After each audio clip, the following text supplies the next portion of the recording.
Welcome back, and welcome to this week's edition of Memory Lane.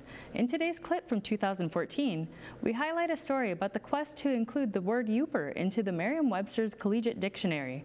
We now turn to former reporter Mike Hoey for further details on this intriguing tale.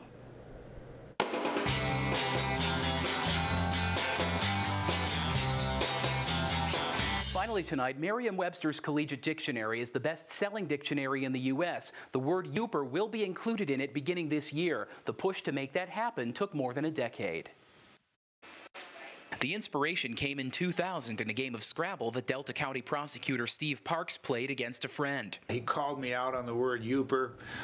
We went to the dictionary, and for one of the few times he's been right about such things, and it was quite a shock and surprise because at that time even I felt that the word Yooper was very common. He wrote to Merriam-Webster Incorporated in 2002 and 2004, but the associate editor who replied disagreed, saying Yooper was a regional term not commonly used elsewhere. When Parks wrote again in 2009, a new associate editor replied and was much more positive. I sent her a crossword puzzle from the Boston Globe. I sent her a reference to a Stephen King book and other references, sometimes just commentary at Packers games where the national audience say, look at all the Yoopers out there, that sort of thing. Thanks largely to Steve Parks and his efforts over the years, Yooper will enter this dictionary right in between the words yoo-hoo and your.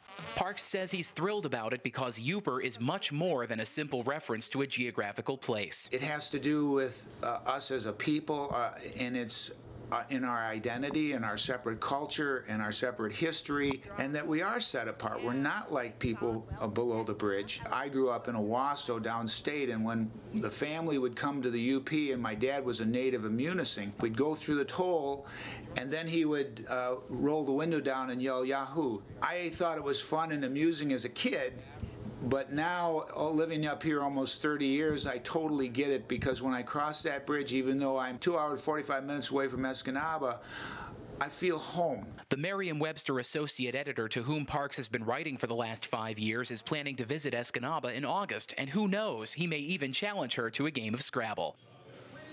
Not a bad challenge to take on either. That's all the time we have for tonight on ABC 10 News Now. Thanks for watching, and have yourself a good weekend.